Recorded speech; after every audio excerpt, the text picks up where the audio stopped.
Before we get into the first interview of 2022 with Mindset Over Bullshit, I want to give 1,000 thank yous to everybody still rocking with me as I rebrand.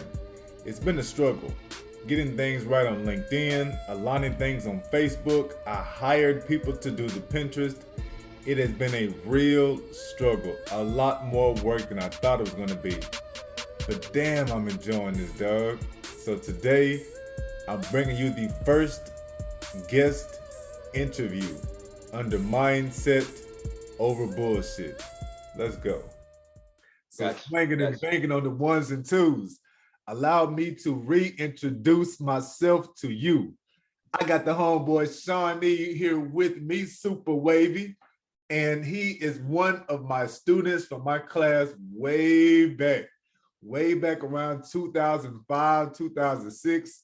I had just moved to the Klein district. I came from Channelview. Channelview was so wild out. Y'all don't understand, man. Channelview actually had somebody threaten to kill me. Got arrested on campus with the damn big gun. The same kid that actually jumped on the teacher before. So he was coming in fresh off of 2 months in county and all type of shit. I come back with a climb. This is one of my first students in that class. Yo, dog, let me shut up. Allow you to tell the world who the hell you are. SupaWavvy, do your thing. Man, it's the wave god, man. SupaWavvy Shawney, Shawn Humphrey, man. Know what I'm saying? That's my government. SupaWavvy Shawney, that's my rap name. Pine Club Apparel, that's the clothing line. Twin Turban Podcast, that's the podcast. Man, the owner, the product, the brand, man. You looking at the business, you looking at the machine right here, man. You know, and I'm glad to join your podcast, know what I'm saying? We're grateful for everything. I like the way you said that. The way you said the owner of the podcast, all the different shit, all the different stuff that y'all do. I've been saying y'all do the podcast stuff. Y'all do the stuff in the community where y'all playing the flag football with kids and with grown people, get them out there active. Your music is out there. I mean, you do so much stuff. It's just like that Jay-Z song says. I'm not a businessman. I am the business, man. That's just it. I am the business, man. That's it. I like that shit. I love that shit, man. All right, so tell me this. Like this here.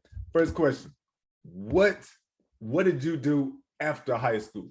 Before music, before you got into where you at now, the space with everything you're doing, what did you do in between high school and finding out, now damn that, let me roll this route?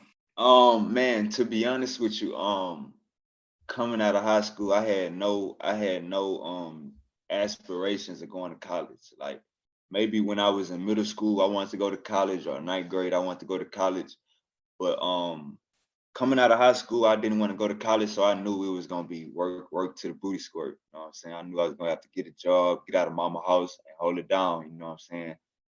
I had got a job at an airport fresh out of high school, and got my own apartment. You know what I'm saying? I was basically full-time worker, full-time rapper. You know what I'm saying? That's basically what I did as soon as I got out of high school. I was a full-time worker, full-time rapper, you know, still young, 19, 20, 21, trying to find my way. That's pretty much it, man. It's been a long journey. Whenever you're doing your full-time work and your full-time rapping, I just on this edition of Mindset Over Bullshit a couple of days ago, I open up every episode and I give a pep talk to the kings out there doing something. And like the pep talk I gave, I think on maybe today is Tuesday, so I think it was on last Friday, I talked about the kings who are out there chasing the dream of music. And family and friends are always putting that pressure on you, putting it in your ear. Get a real job. Get a real job. Everybody rapping. Everybody singing. Everybody doing this. How do you manage that shit to tell them to stop all of that shit? Because I was telling everybody, like, look, damn what your family and friends are telling you. Keep chasing your dream. If you gotta get a second job to keep the dream going, do your shit. I did all that stuff we interviewed you last time, and I was setting everything up to start teaching this stuff and teaching this mindset shit to kids and everything else. Bro, offer me the damn big contract. I got a contract. I shouldn't even say to the whole school, but particular school, I'm gonna cut the shit out because I'm on Zoom. Klein Intermediate offered me the contract.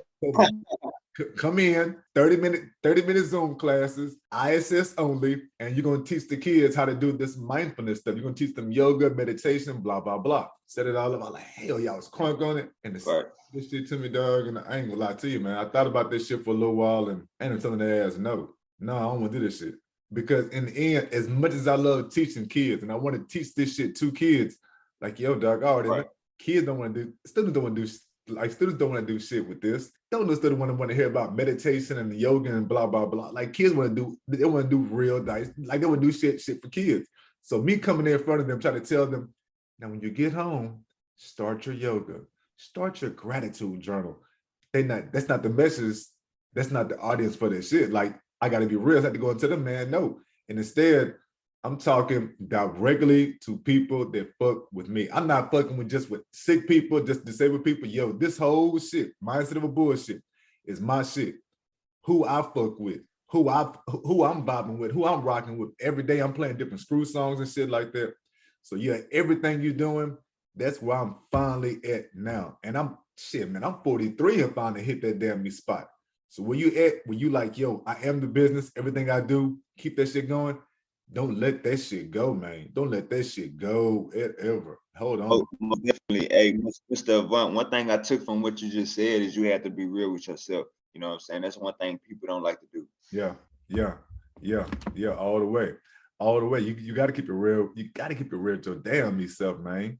The next question I was going to hit you up was, what got you into music itself?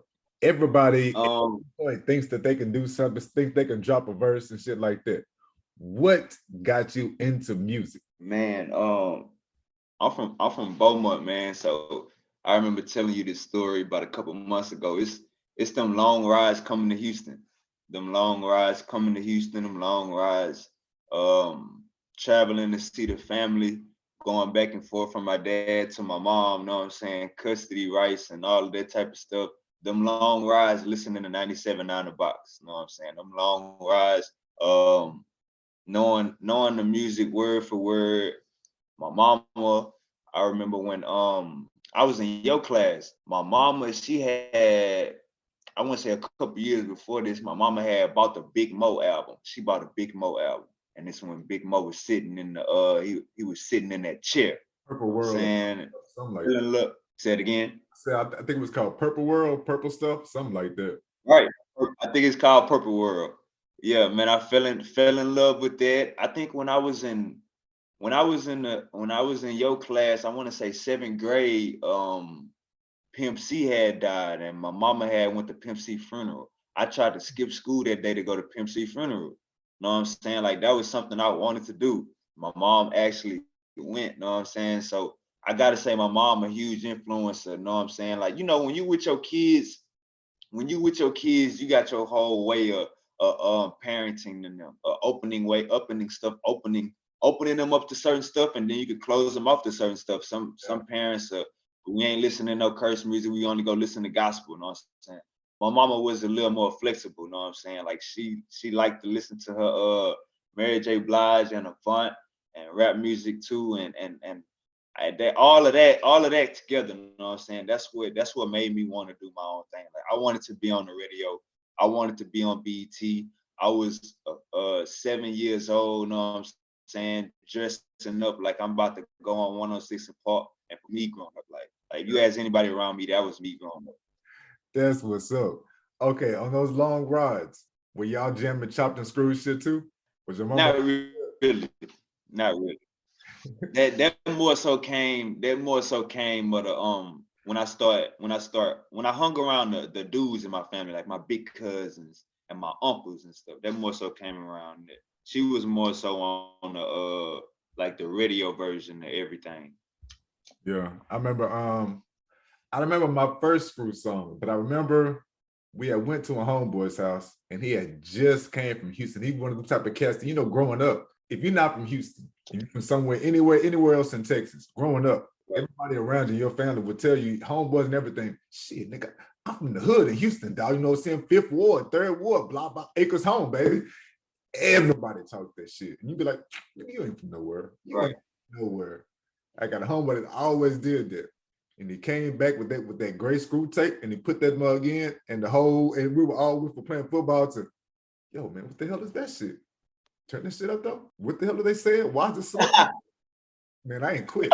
It's 2022. When I hear shit on the radio now, the first thing I do is pull out my phone and YouTube that bitch screwed and chopped and save it to my playlist. I got like 1,800 screws. I too. Keep that shit going. Just like I was, I'm not gonna tell too much about it, but we had a party this weekend, and I had one of your songs. I had one of y'all. I ain't gonna tell you which one. I'm gonna save it. I had one of your songs in my playlist. Man, it went from I forgot who was, I don't know. I think it was that Drake Knife Talk, and right after that, your song came on, and everybody was like, "Hell yeah, who the hell is this? Drake got this shit too?" Actually, no. Actually, the after party. No, it wasn't even after party. It wasn't even after party. It was ball. Oh!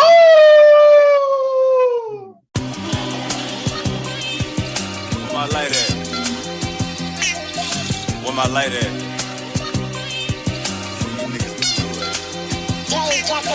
Supplying my apartments, I'm the doctor, I feel like Phil. Don't tell me what them bodies charging, I don't like deals. Put a top on what you sipping, cause it might spill. New Cambino since 06, and we tight still. Push up on a nigga, you can tell that my hype real. Buy so many guards, pay my corner store a light bill. I just caught some Yeezys, got me walking like Buzz Lightyear. Got me walking like Buzz Lightyear. It was about it. Oh, man, you just made my day. Bring it to me. That's the way you sit down. Bring it to me. Yo, I just listen. I told you that day when you sit to me, like, yeah. This bitch is going. This going in my playlist. That shit got me crooked stuttering already. That ball. Oh, you just made my day, Mr. Fun. I ain't even gonna cap. You just made my day. Cause I like when I put out a good song and somebody recognize it. Know what I'm saying? Like everybody already tell me I go hard. Everybody already know what I'm saying. Man, that shit loud. Everybody already say that. But to hear them stories, know what I'm saying? Like it can never be a dull moment. Yeah, that's exactly what it was. Too, man. We playing all types. We were out there on Lake Conroe. And I'm telling you, man, Night Talk hit first, and then that ball hit. I mean, we had the Queens, the Wilds are out there still jigging. Like, oh shit, hell yeah. What doing this shit? That's just my student. That's just him doing this damn me thing. Yeah, that shit went hard as hell. What got y'all into doing everything for the community? So y'all do the flag football games and all type of stuff. From the music, did the community stuff come next, or from the music, did the podcasting? What spread out? Because it's your love and your chase and your passion of the music. What came next? And what you start building off of around it? Because it's like you're building your whole life around your music and what you want to do. So what came after the music you started adding to it? Right after the music, I say the merch. Right after the music, I say Pine Club. Pine Club was definitely next. That was something I did fresh out of high school also.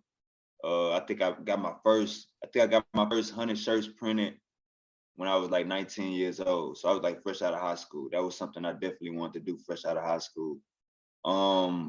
Man, it was definitely Pine Club. The Twin Turban podcast that came 2018. That came 2018. Just from honestly, man, feeling like me and Cam know way too much than what we seeing on TV, what these people be saying. You know what I'm saying? Like if I could look at a dude in college and say he gonna be loud, you know what I'm saying? And he go to college, he go to the draft and then 30 teams pass on him. You know what I'm saying? Like, come on, Mike, my voice needs to be heard. That kind of came from that with the community stuff, man. I want to say 2020. We started feeding the homeless, but that's been something that I've been doing growing up, feeding the homeless. But that's kind of something that I want to incorporate into the, you know what I'm saying, the whole community. Blast can't be trying to do all of these basketball games and flag football games, you know what I'm saying, and not feeding the homeless. So feeding the homeless, that was I believe the first thing we did before we even did a basketball game or anything like that. But it was feeding the homeless. That was kind of one of the big things we wanted to do for the podcast, giving back. And to be honest with you, Mr. Avant, if I could feed the homeless once a month, once every 3 months, know what I'm saying? I do it. Know what I'm saying? No lie to you, I do it, but it's illegal. You know what I'm saying? So when you passing them food, you know what I'm saying? When you like I stop my car, like when you doing the U-turn, you know what I'm saying? You see a whole bunch of people under the bridge.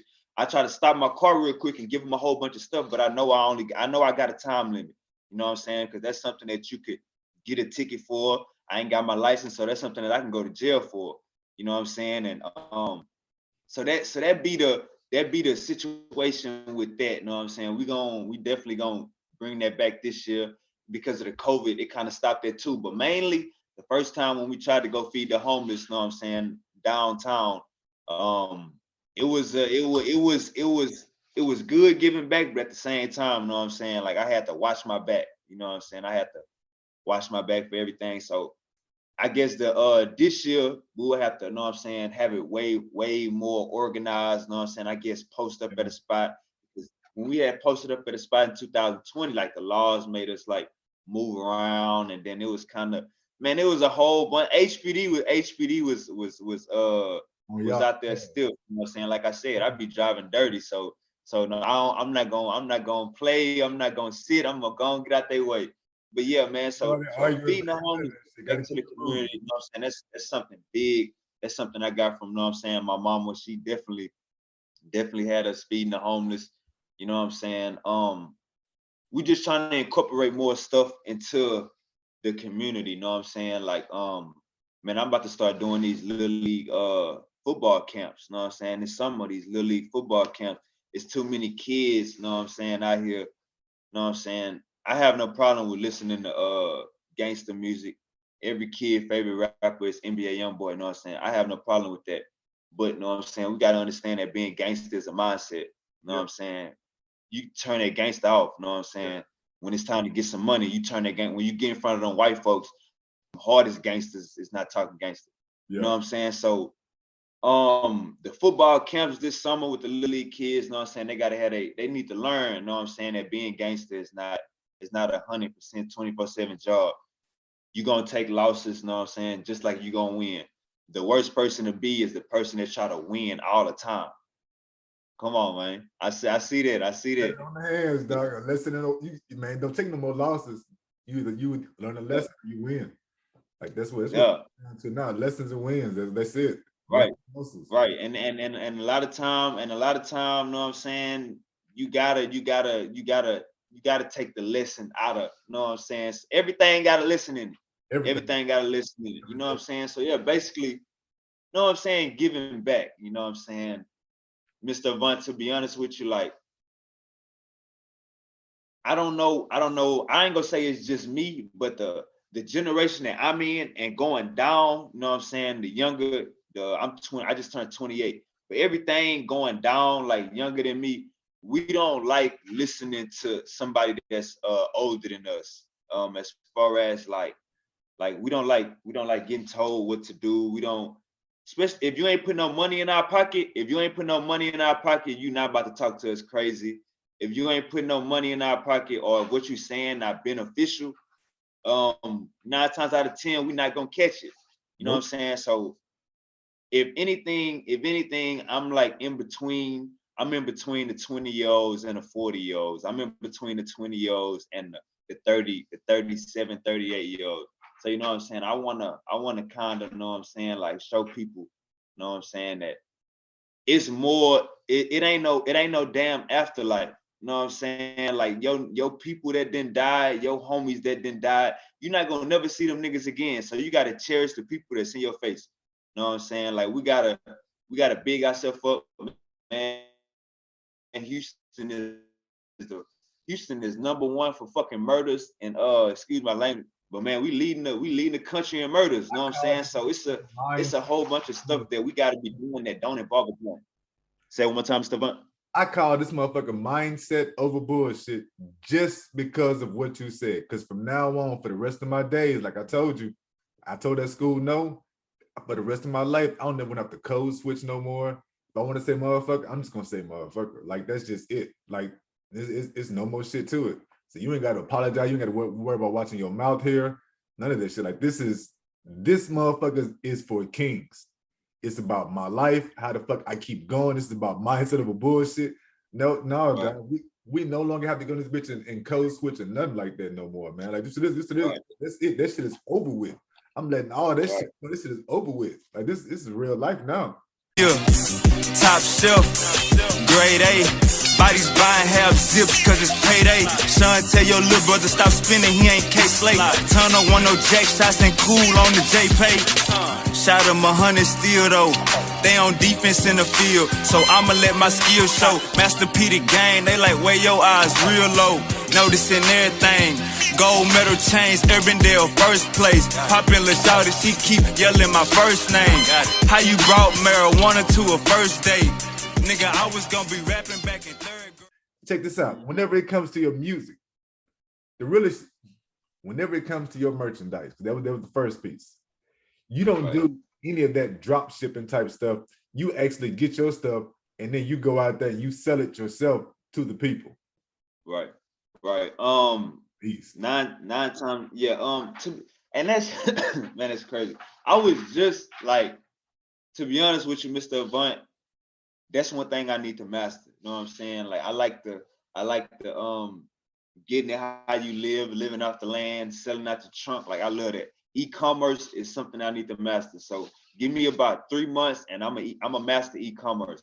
But yeah, basically, man, people see my pictures on Facebook, see my pictures on Instagram, or they'll see me somewhere. 9 times out of 10, somebody will come to the house, you know what I'm saying, to chop it up with me, and then they'll see, you know what I'm saying, this right here, or they'll already, you know what I'm saying, know what I got going on, because I've been doing this for like 8 years or something like that.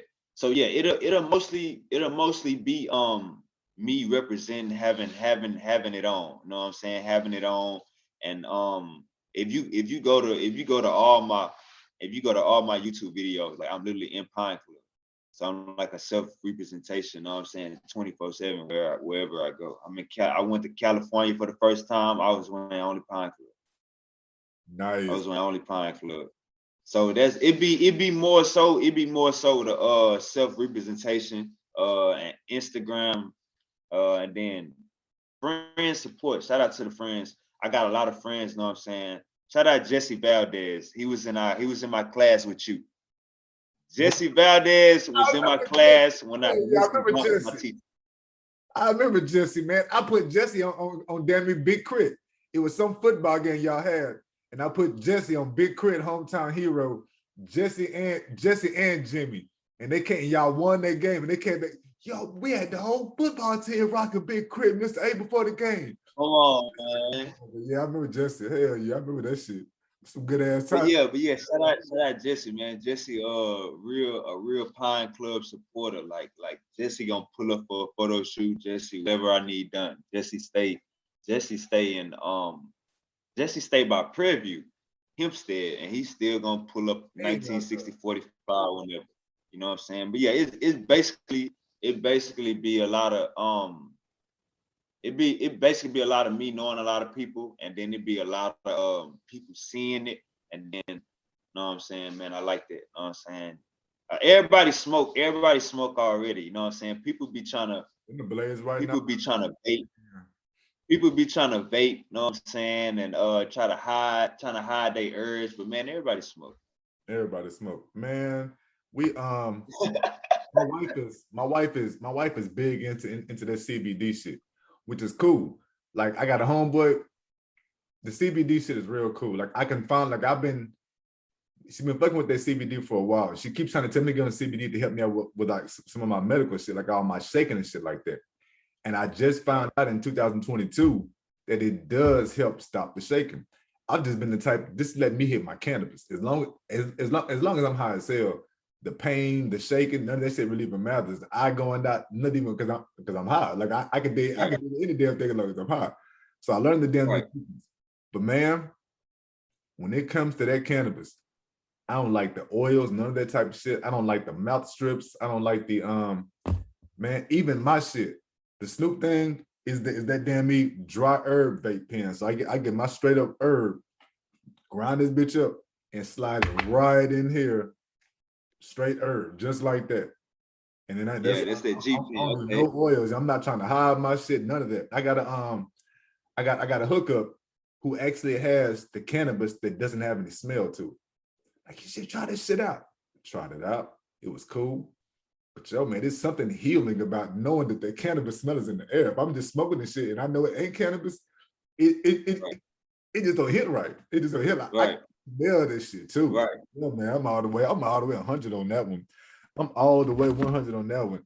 All right, so next up, what we got to talk about is me and you. I already told you I wanted to bring you on here regularly because whenever I'm not watching sports, I fuck with y'all's podcast because y'all the only one that I've heard of that talk the way y'all do. Like the way y'all talk and arguing, what y'all bounce back and forth. That's what I'm thinking in my head. You don't get that shit from Shannon Sharp or Mandy Ross, none of them. Like, I like y'all shit because of the way that y'all talk. And I'm a grown ass man that, I be trying to watch my mouth around the kids and shit all the damn time. But when I play it, I'm gonna plug in my earplugs in my ear and I want to hear that real talk just like that. That being said, gotta ask you, Watson is not now finally gone. I know he had to go. He had to go. Makes perfect sense he had to go. But did you see that Cleveland shit coming out of nowhere the way I saw it? Because he first said that was the one spot he was not going to.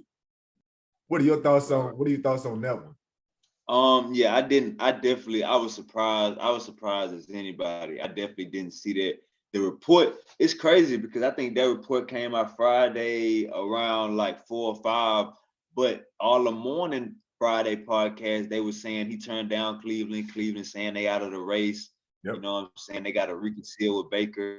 It was a whole bunch of that for like 4 hours straight, you know what I'm saying? And then that job. I was super surprised. And then I learned the details behind it. Basically, Carolina and the Panthers and the Saints, they didn't want to guarantee him that much money. Like, they probably wanted to guarantee him like 70 million, you know what I'm saying? Somewhere around that. And Cleveland, you know what I'm saying? They doubled back with 230 million. You know what I'm saying? I guess what they was trying to, what they wanted, what they would have gave Baker if Baker would have put his shoes on. Where do you think Baker will go now? First, before you tell me where he think he'll go, do you think Baker is a real starting quarterback, or is he more like backup type material? I think Baker is definitely a starting quarterback because there's 32 teams. Like, I think Colin Kaepernick is a starting quarterback. Nice. I think Colin Kaepernick, Cam Newton, and Baker Mayfield, I think all of those are starting quarterbacks. Like, you got the Taylor Heineke's and Sam Darnolds. Them not starting quarterbacks. You know what I'm saying? I'm with you on everything except for Cam. Cam looked terrible last year, and I know he wasn't in the spot to succeed, neither spots. But shit, seeing Cam ain't the one who's gonna come down from being ultra athletic to being the wise pocket passer. I'm hoping that's what Russell Wilson becomes in Denver. But even that shit, I think, I don't see Russell Wilson doing. It's like, once your athleticism leaves, you got to sit in that pocket, dog, and slide a little bit and throw that damn ball. Stop all this breaking the pocket and try to do the shit you used to do. I don't think he's going to do it. I don't think Russell Wilson will do that shit. Like, as much as Russell Wilson gets sacked in Seattle, that shit was not all of them offensive linemen, dog. Russell Wilson be trying to hold on to the rock and try to let boys get open and throw that bitch deep. You do that shit in Denver, you're gonna get your ass hugged out again. Yeah, and that's kind of where I was going. Like, Carolina don't have an O-line. They made Sam Darnold look horrible. They made PJ Walker look horrible. So I think that's why Cam Newton looked bad. He ain't really had no O-line. And then, like you said, he do hold on to the ball. So if you got quarterbacks like Baker Mayfield, Cam Newton, and who was that last quarterback? That held on to the ball. Russell Wilson. Yeah, Russell. So if you got quarterbacks like that like to hold on to the ball for like 8 seconds, you know what I'm saying?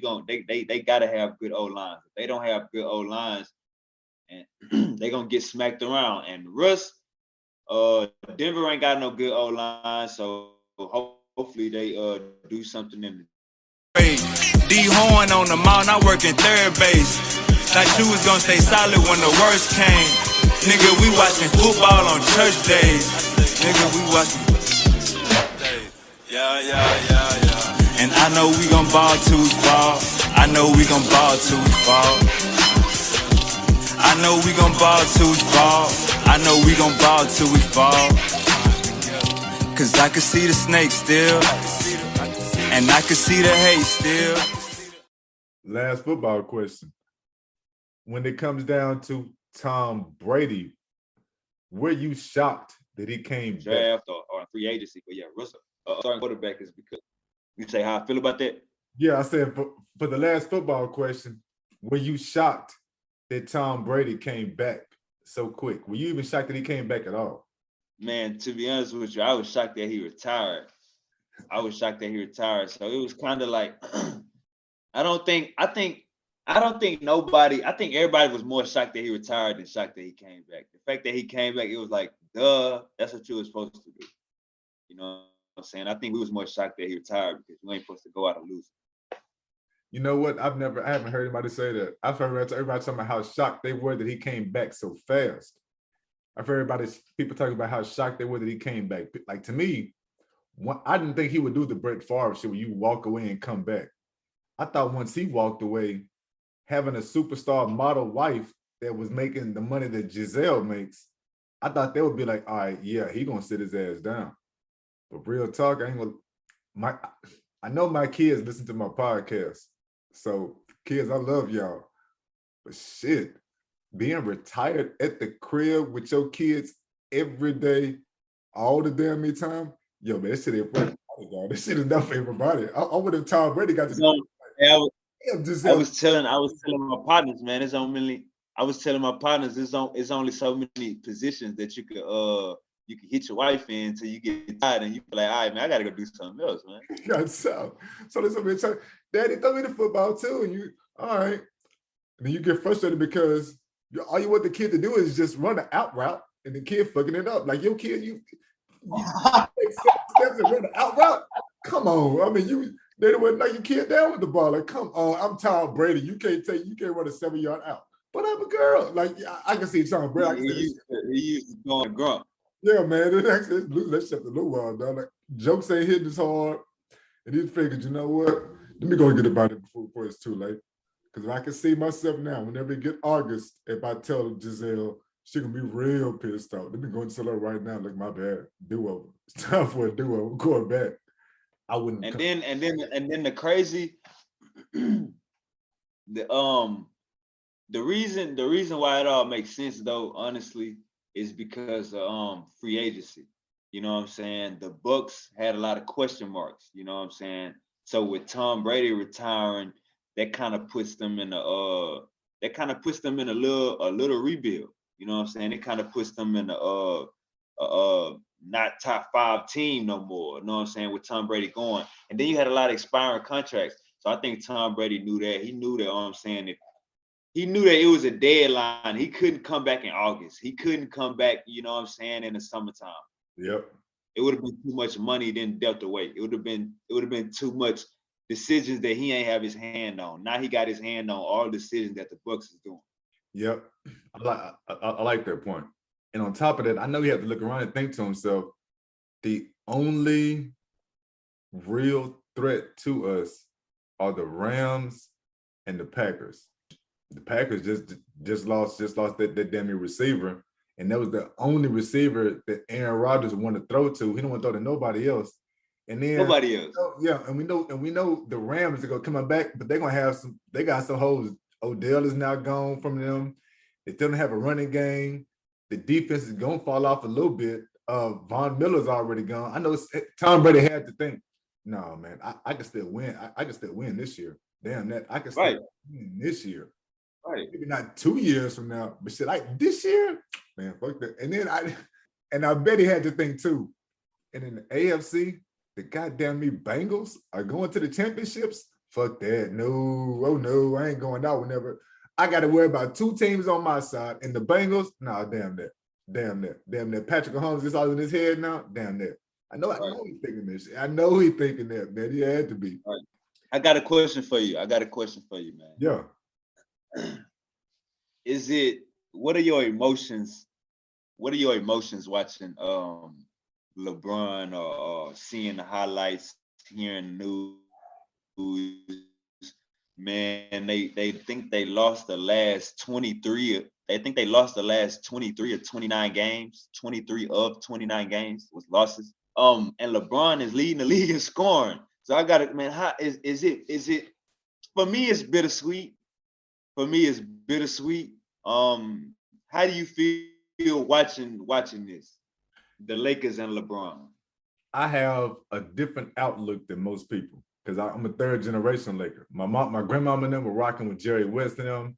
My mama had Magic in them, had Magic and Kareem, and then I had Shaq and Kobe. So I'm a third generation. Okay. The way LeBron is still balling out whenever he does play, all props, all recommend everything to him. The way the rest of that squad is put together, LeBron bet on his damn self, and he failed. Bringing in Russell Westbrook was a big ass bet, and that shit failed. He knew Anthony Davis' heart wasn't in the game the way his is. Like, he knew after that championship run, Anthony Davis just ain't got that heart like that. But he was thinking to himself, nah, but he got too much skill. I can still work with him. So when I look at everything now, I see it as LeBron has said, fuck it. All this shit is on me. I'm just gonna go and do what the fuck I gotta do. And the season is a wash. And for me, personally, that's the way I see it. I'm cool with it going out like that. I hate the Lakers suck. I'm cool with it going out like that because at least we got one championship. Like, I thought getting Anthony Davis would take us over the hump and Anthony Davis would be the next star for us. He ain't. Like, Anthony Davis ain't got no shot. He ain't got that dog in him. He just ain't built that way, man. He's way too gentle, way too soft, gets hurt way too much. So I'm cool with that one ring. We gave it a good go, and we got to reset that bitch again. Plus that, man, him talking about that he could be the third star of Cleveland. Yo, dog, I know the rest of the Lakers had to be thinking, say homeboy, why you still with us talking about Cleveland? I know they're thinking that because I'm not even playing the games, and I was thinking to my damn self, whoa, are you gonna drop us like are you gone then, huh? You gone like that? I ain't even playing the games, and I was thinking that shit when I heard it. Right. So that's my thoughts on it.